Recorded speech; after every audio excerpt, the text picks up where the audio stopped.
नमस्ते। सुबह सुबह का टाइम है तो मैं पूजा वूजा करके आ गई हूँ छत पे। नीचे वाली छत पे मेरा गार्डन है और मैं ऊपर वाली छत पे आ गई हूँ। यहाँ देखो ढेर सारे कबूतर बैठे हुए हैं, मैं इनको चुगा डालने आ गई। पहले मैं नीचे वाली छत पे ही चुगा डालती थी, पर वहाँ पर पेड़ पौधों के पीछे एक क्यारी सी बनी हुई है, वहाँ बिल्ली उन कबूतरों को मार देती थी और आराम से बैठ के खाती थी। पर यहाँ बिल्ली आने का कोई रास्ता नहीं है, इसलिए मैं ऊपर वाली छत पे आके अब चुगा डालने लग गई। ज़्यादा तो मुझको पता नहीं, पर मासूमियत देखो तो आपको हर किसी की आंखों में दिख जाएगी। कभी किसी भी पशु या पक्षी को ध्यान से देखो, उनका मुंह, उनकी आंखें कितनी मासूम होती हैं। जैसे छोटा बच्चा मासूम सा ही होता है, ऐसे ही आपको हर एक पशु पक्षी मासूम लगेगा। कभी आप ध्यान और गौर करके देखना। तो अब कार्तिक का महीना चल रहा है और मैं कार्तिक स्नान करती हूँ, तो आज आपके साथ मैं पूजा कैसे करती हूँ ये बताऊँगी।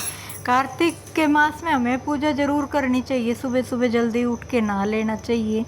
नहा तो खैर सुबह जल्दी नहीं उठ के नहाया जाता, मैं भी काफ़ी सालों से कभी लेट उठ जाती हूँ, कभी 6 बजे भी नहा लेती थी, कभी 5:30 बजे भी, कभी ऐसे ही काफ़ी साल हो गए थे। पर इस बार मैं थोड़ा जल्दी उठ रही हूँ। तो बस भाव ये होना चाहिए कि उठ के हमने तुलसी की पूजा कर दी, भगवान कृष्ण की पूजा कर दी। और इस समय में, इस महीने में हम जितने भी दीपदान करते हैं, जितने भी हम दिए जलाते हैं, उनका हमें बहुत अधिक फल मिलता है। तो अगर आपसे जल्दी नहीं उठा जाता, हर किसी के लिए पॉसिबल नहीं होता, क्योंकि इस महीने में त्यौहार भी इतने आ जाते हैं, शॉपिंग, सफाई, बहुत सारा काम हो जाता है। पर जैसे जैसे आप शुरू करोगे तो आप खुद ही जल्दी उठने लग जाओगे। मैं भी काफ़ी सालों तक लेट उठती थी, पर अब की बार थोड़ा जल्दी उठती हूँ। तो अब सुबह सुबह का टाइम है और 5 सवा 5 बजे का टाइम है। मैं नहा ली हूँ, तो मैं पूजा कर रही हूँ। सबसे पहले दीपक जला दूँगी, भगवान जी को भोग लगा दूँगी, थोड़ी उनकी आरती उतार दूँगी। उसके बाद मैं भागवत गीता का पाठ करूँगी। रोज़ एक अध्याय पढ़ती हूँ मैं। तो इस तरह 1 महीने में हमारी ये भागवत गीता पूरी हो जाएगी। तो एक अध्याय रोज पढ़ती हूँ। उसको पढ़ने के बाद मैं कार्तिक मास का महात्म्य पढ़ती हूँ। तो पहले गीता का अध्याय पढ़ लेते हैं।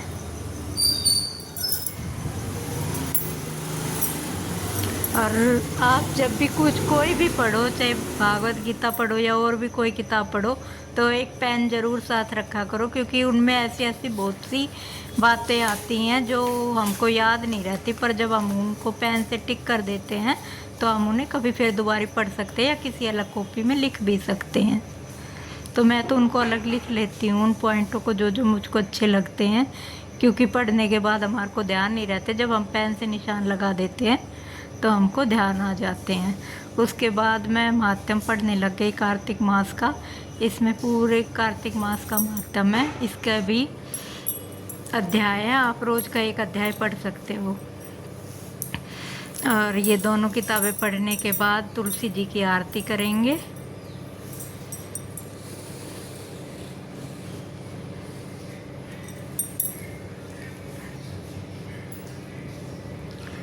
और तुलसी जी की आरती करने के बाद यहाँ पर ही हम परिक्रमा करेंगे। और परिक्रमा करते समय मैं ये दोनों किताबें भी यहीं पर रख देती हूँ और इनकी भी साथ साथ परिक्रमा कर लेती हूँ।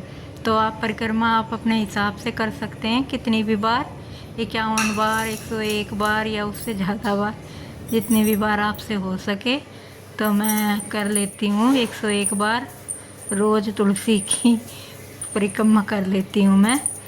तो अब मैं कर रही हूँ। अब की बार थोड़ा काम ज़्यादा हो गया था, इसलिए मैं करवा चौथ और होली अष्टमी का ब्लॉग शेयर नहीं कर पाई। तो इसी ब्लॉग में मैं आपको उनका थोड़ा थोड़ा बता दूँगी कि मैंने किस तरह करवा चौथ और किस तरह होली अष्टमी मनाई।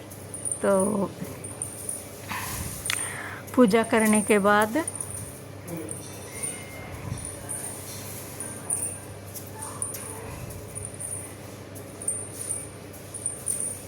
अच्छी तरह आप हाथ जोड़कर कुछ भी भगवान विष्णु का नाम का ध्यान कर सकते हो, जैसे राम राम या कृष्ण कृष्ण या हरे राम हरे कृष्ण, कुछ भी आप जाप करते हुए परिक्रमा करो इस तरह।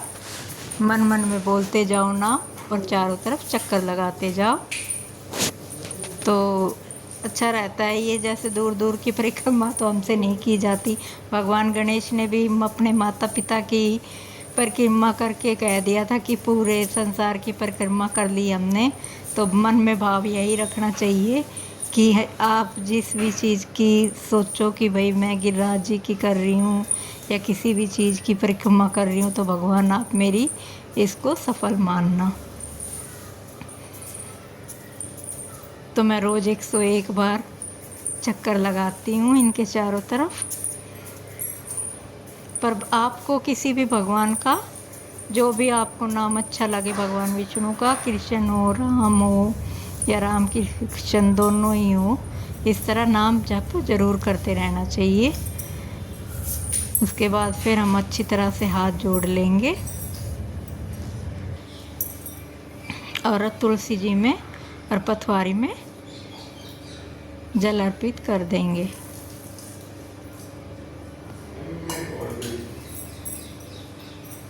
और इनकी पूजा करने के बाद फिर मैं शिव जी की शिवलिंग की पूजा कर रही हूँ। मैंने यहीं पास में शिवलिंग रखा हुआ है।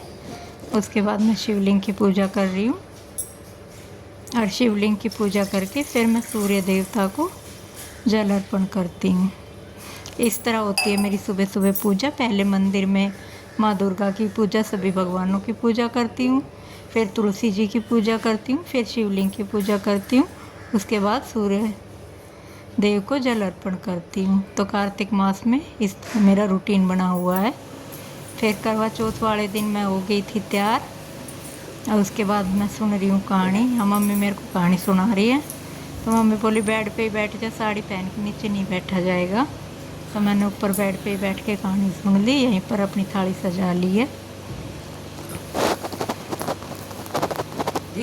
तो उसके बाद मम्मी सुना रही है कहानी।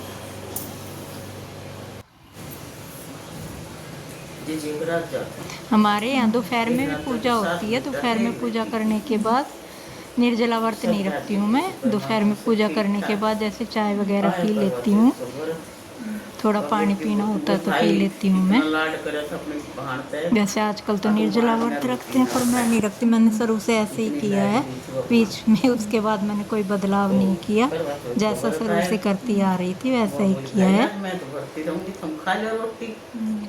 बोले जी हम तो रखा है, तो बोले भाई मैं तो आज भरती रहूँगा, करवा चौथ को व्रत है मेरे, तो आज व्रत मैं तो ना खाऊँ। और कहानी सुनने के बाद यहाँ मैं सूरज को जल अर्पण कर दूँगी।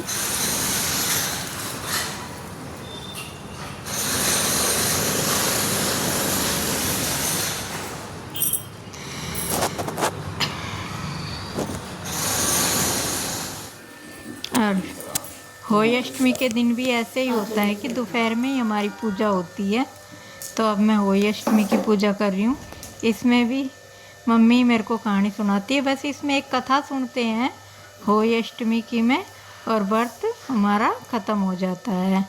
और करवा चौथ के में मैं शाम के शाम की वीडियो शूट नहीं कर पाई, बस दिन की पूजा की वीडियो शूट की थी। चलो मैंने कहा कि बहुत सारे काम हो जाते हैं, साफ़ सफाई का, शॉपिंग का, और सुबह सुबह जल्दी उठ के कार्तिक स्नान करना, तो इतना टाइम नहीं लग पाता।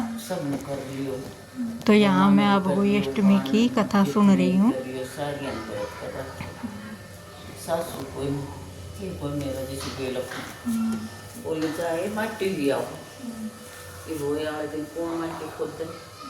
तो इस तरह सारे कामों के बीच काम करते करते त्यौहार भी बहुत अच्छी तरह से निकल जाते हैं, अगर थोड़ा टाइम अच्छी तरह से मैनेज कर रखा हो तो।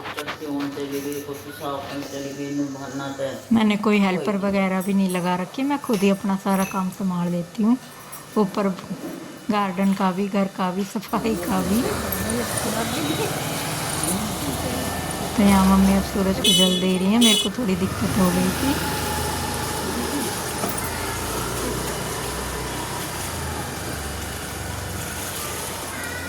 इस तरह हुए हमारे दोनों त्यौहार ख़त्म, करवा चौथ का भी और होली अष्टमी का भी। आप सबको ब्लॉग अच्छा लगा होगा। मैं मिलती हूँ आपको अगली वीडियो में।